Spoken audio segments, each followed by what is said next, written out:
ఓం శ్రీ గణేశాయ నమః. ఓం శ్రీ వేదవ్యాసాయ నమః. ఓం నమో భగవతే వాసుదేవాయ.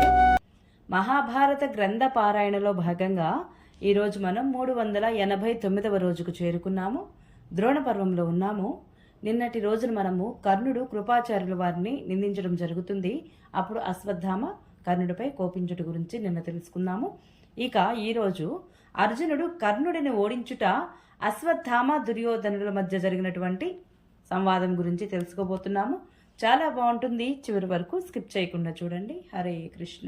శుక్లాంబరధరం విష్ణుం శశివర్ణం చతుర్భుజం ప్రసన్నవదనం ధ్యాయేత్ సర్వవిఘ్నోపశాంతయే. నారాయణం నమస్కృత్య నరం చైవ నరోత్తమం దేవీం సరస్వతిం వ్యాసం తతో జయముధీరయేత్. హరే కృష్ణ. ఇక మనం పారాయణ ప్రారంభించుకుందాము. అనంతరము పాండవ పాంచాల వీరులు కర్ణుడిని నిందిస్తూ నలువైపుల నుండి ఒక్కసారిగా అక్కడికి వచ్చారు. వారి దృష్టి కర్ణుడి మీద పడగానే వారు గట్టిగా అరుస్తూ, వీడు పాండవులకు బద్ధ శత్రువు, నిత్య పాపి, సర్వ అనర్థాలకు మూలం వీడే. ఎందుకంటే వీడు దుర్యోధనుడికి వత్తాసు పలుకుతూ ఉంటాడు, ఇతనిని చంపండి అన్నారు. ఇలా అంటూ క్షత్రియ వీరులందరూ కూడా కర్ణుడిని చంపడానికి అతనిపై దాడి చేసి పెద్దగా బాణవర్షాన్ని కురిపిస్తూ అతనిని కప్పివేశారు. ఆ మహాయోధులందరూ తన మీద దాడి చేయడం చూసి కర్ణుడు బాణాలతో కొడుతూ పాండవ సైన్యాన్ని ముందుకు రాకుండా అడ్డుకున్నాడు. ఆ సమయంలో కర్ణుడి యొక్క అద్భుతమైన నైపుణ్యాన్ని మేమందరము చూశాము. కర్ణుడు రాజులు వేసిన బాణ సమూహాన్ని నివారించి వారి రథాలపై, గుర్రాలపై తన నామాంకితమైన బాణాలను వేశాడు. ఆ దెబ్బకు గిలగిలలాడుతూ అవి అటూ ఇటూ పరుగులు తీయసాగాయి. కర్ణుడి యొక్క బాణాల తాకిడికి గుర్రాలు, ఏనుగులు, రధికులు గుంపులు గుంపులుగా చనిపోవడం కనిపించింది. కర్ణుడి యొక్క ఈ చాకచక్యాన్ని అర్జునుడు సహించలేకపోయాడు. అతనిపై 300 వాడి బాణాలను వేశాడు.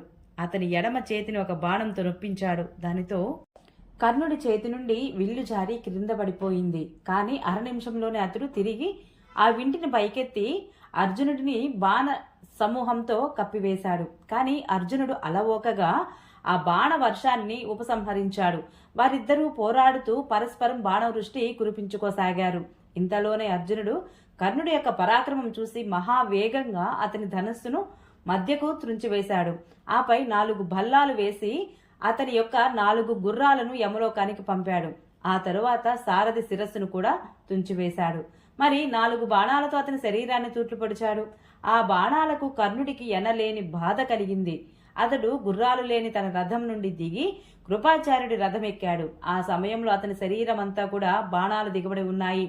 వాటితో అతడు ముళ్ల జంతువులాగా కనిపించాడు. కర్ణుడు పరాజయం పాలు కావడం చూసి మీ యోధులందరూ కూడా ధనంజయుడి యొక్క బాణాలకు క్షతులై తలో దిక్కుకు పారిపోసాగారు. వారు పారిపోవడం చూసి దుర్యోధనుడు వారికి ధైర్యం చెప్తూ మరల్చసాగాడు. అతడు, వీరులారా, మీరు ఉత్తమ క్షత్రియులు, పారిపోవడం మీకు శోభస్కరం కాదు. ఇటు చూడండి, నేను స్వయంగా అర్జునుడిని చంపడానికి వెళుతున్నాను. పాంచాలురు, సోమకులతో పాటుగా అర్జునుడిని నేను స్వయంగా చంపుతాను అని ధైర్యం చెప్పాడు దుర్యోధనుడు. ఇలా చెప్పి దుర్యోధనుడు క్రోధంతో పెద్ద సైన్యంతో అర్జునుడి వైపుకి కదిలాడు. ఇది చూసి కృపాచార్యుడు అశ్వత్థామ వద్దకు వచ్చి అతనితోటి, ఈరోజు దుర్యోధన మహారాజు అమర్షంతో ఉన్నాడు. కోపంతో తన ఆలోచన శక్తిని పోగొట్టుకుంటున్నాడు. మిడత మాడిపోవడానికి దీపం దగ్గరకు వెళ్ళినట్లుగా ఇతడు తన సర్వనాశనం కోసమే అర్జునుడితో యుద్ధానికి తలపడుతున్నాడు అనుకోసాగారు. మన ఎదుటనే ఇతడు అర్జునుడితో పోరాడి తన ప్రాణాలు పోగొట్టుకుంటాడు. అంతకు ముందే నీవు వెళ్ళి అతనిని ఆపు అన్నాడు. తన మేనమామ ఇలా చెప్పగానే అశ్వత్థామ దుర్యోధనుడి వద్దకు వెళ్ళి, గాంధారీనందన, నేను నీ మేలు కోరే వాడిని కాబట్టి నేను బ్రతికి ఉండగా నన్ను అవమానిస్తూ మీరు ఒంటరిగా యుద్ధం చేయకూడదు. అర్జునుడిని జయించడం విషయం మీకు సందేహమే అక్కర్లేదు. మాట్లాడకుండా నిలబడండి, నేను వెళ్ళి అర్జునుడిని అడ్డగిస్తాను అన్నాడు. దుర్యోధనుడు అప్పుడు, విప్రవర్య, ఆచార్యుల వారైతే తమ కొడుకుల వలె పాండవులను రక్షిస్తున్నారు. నీవు కూడా ఎప్పుడు వారి పట్ల ఉపేక్షగానే చూపిస్తున్నావు. నీ పరాక్రమం ఎందుకు తగ్గిపోయిందో నాకు తెలియదు. బహుశా నా దురదృష్టం కావచ్చు, లేదా నీవు ధర్మరాజుకు ద్రౌపదికి ప్రియం చేయాలని అనుకుని ఉండవచ్చు. అశ్వత్థామ, నాపై ప్రసన్నుడువుక, నా శత్రువులను సంహరించు. నీవు పాంచాలులను, సోమకులను వారి అనుచరులతో పాటుగా మట్టుపెట్టు. ఆపై మిగిలిన వారిని మీ సంరక్షణలో ఉంటూ నేను స్వయంగా మృత్యు తీరానికి చేరుస్తాను. ముందు వెళ్ళి పాంచాలులను, సోమకులను, కేకేయులను అడ్డగించు. ఎందుకంటే వీరు అర్జునుడి చేత సురక్షితులై నా సైన్యాన్ని హతమారుస్తున్నారు.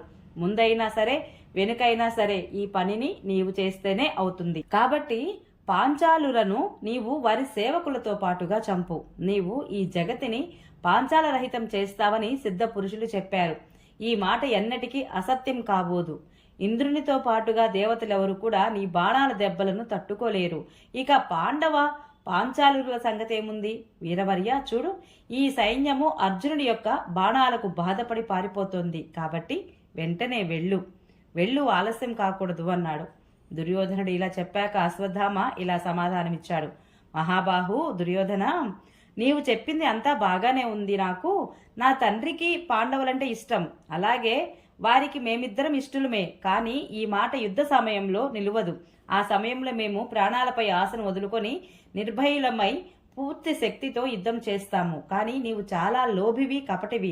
అందరినీ శంకించడము నీ స్వభావం అయిపోయింది. నీ బలాన్ని చూసుకొని నీవు మిడిసిపడుతున్నావు. మా మీద నీకు విశ్వాసం లేకపోవడానికి ఇదే కారణం కాబోలు. సరే, నేనిప్పుడు వెళ్తున్నాను. నీ మేలు కోరి ప్రాణాల మీది మోహం విడిచి ప్రయత్నపూర్వకంగా శత్రువులతో యుద్ధం చేస్తూ ఉంటాను. వారిలోని ముఖ్యులైన వీరులను ఎంచి చంపుతాను. పాంచాలులను, సోమకులను వధించి తీరుతాను. వారి మరణం చూసి నాతో పోరుకు వచ్చిన వారిని కూడా యమలోకానికి పంపుతాను. నా చేతులకు అందేంత దూరంలోకి వచ్చిన వారు నా నుండి తప్పించుకొని పోలేరు అని పలికాడు అశ్వత్థామ. ఈ రీతిగా మీ పుత్రుడితో పలికి అశ్వత్థామ ధనుర్ధరులందరినీ పారద్రోలుతూ యుద్ధం చేయడానికి శత్రువుల ఎదుటికి వచ్చి నిలిచాడు. అతడు కేకేయ, పాంచాల రాజులను ఎలిగెత్తి పిలిచి, మహారథులారా, మీరంతా మూకుమ్మడిగా వచ్చి నన్ను ప్రహరించండి అన్నాడు. ఇది విని ఆ వీరులందరూ అశ్వత్థామ మీద అస్త్రశస్త్రాలను వర్షించసాగారు. అశ్వత్థామ వారి అస్త్రాలను నివారించి పాండవుల యొక్క దృష్టద్యుమ్నుడి యొక్క ఎదుటనే వారిలో 10 మందిని చంపివేశాడు.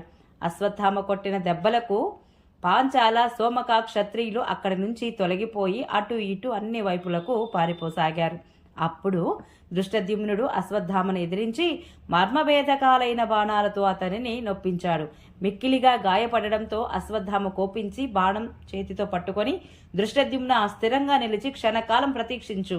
ఇప్పుడే కొద్దిసేపటిలోనే నిన్ను తీక్షణ బాణాలతో కొట్టి యమలోకానికి పంపుతాను అన్నాడు. ఇలా చెప్పి అతడు దృష్టద్యుమ్నుడిని బాణాలతో కప్పివేశాడు. అప్పుడు పాంచాల రాజకుమారుడు అశ్వత్థామను హెచ్చరిస్తూ, ఓరి బ్రాహ్మణ, నీవు నా ప్రతిజ్ఞను గూర్చి గాని నా పుట్టుకలోని ప్రయోజనాన్ని గూర్చి గాని ఎరుగవా? ఈ రాత్రి తెల్లవారక ముందే నీ తండ్రిని చంపి ఆపై నిన్ను వధిస్తాను. బ్రాహ్మణోచిత వృత్తిని విడిచి క్షత్రియ ధర్మాన్ని అవలంబించిన బ్రాహ్మణుడు సర్వులకు వధ్యుడే అన్నాడు. దృష్టద్యుమ్నుడి యొక్క ఈ కఠినమైన మాటలు విని అశ్వత్థామ ప్రచండ కోపంతో మండిపడి నిలువు అంటూ తన బాణవర్షంతో అతనిని కప్పివేశాడు. అటు దృష్టద్యుమ్నుడు కూడా అశ్వత్థామ మీద రకరకాల బాణాలను ప్రయోగించాడు. వారిద్దరి బాణవర్షంతో ఆకాశం దిక్కులు నిండిపోయాయి. ఘోరాంధకారం వ్యాపించింది. కనుక వారిద్దరూ ఒకరినొకరు కనపడకుండానే యుద్ధం చేయసాగారు. ఇద్దరి యుద్ధం తీరు చాలా అద్భుతం, సుందరం. ఇద్దరి నైపుణ్యం చూడదగినది. ఆ సమయంలో రణభూమిలో నిలిచి ఉన్న వీరులందరూ కూడా ఆ ఇద్దరిని ప్రశంసించారు. ఆ యుద్ధంలో అశ్వత్థామ దృష్టద్యుమ్నుడి యొక్క ధనస్సు, ధ్వజము, ఛత్రము నరికివేశాడు. పార్శ్వరక్షకులను, సారథని, 4 గుర్రాలను కూడా సంహరించాడు. ఆ తరువాత తన వాడి బాణాలతో కొట్టి అతడు 100 వేలుగా పాంచాలులను పారద్రోలాడు. అతని ఈ పరాక్రమం చూసి పాండవసేన అతలాకుతలమైంది. అతడు 100 బాణాలతో 100 మంది పాంచాలులను చంపి 3 వాడి బాణాలు వేసి శ్రేష్ఠులైన 3 మహారథుల ప్రాణాలను తీశాడు. ఆపై దృష్టద్యుమ్నుడు అర్జునుడు చూస్తూ ఉండగానే అక్కడున్న అసంఖ్యాకులైన పాంచాలులను సంహరించాడు. వారి రథాలు, ధ్వజాలు నుగ్గు అయ్యాయి. ఇక సృంజయులలో పాంచాలులలో పలాయనం ప్రారంభమైంది. ఈ రీతిగా మహారథి అశ్వత్థామ యుద్ధంలో శత్రువులను జయించి గట్టిగా అట్టహాసం చేశాడు. అప్పుడు కౌరవులు అతనిని మిక్కిలిగా ప్రశంసించారు. ఓం నమో భగవతే వాసుదేవాయ. ఈరోజు పారాయణ ఇంతటితో సమాప్తం. రేపు మనము కౌరవ సేనా సంహారము, సోమదత్తుని వధ, యుధిష్ఠిరుని యొక్క పరాక్రమము, ఇరుపక్షముల మధ్య దీపకాంతుల యుద్ధం చేయడం గురించి రేపు తెలుసుకుందాము. ఈ వీడియో మీకు నచ్చినట్లయితే please subscribe my channel, like, share, comment please. Thank you.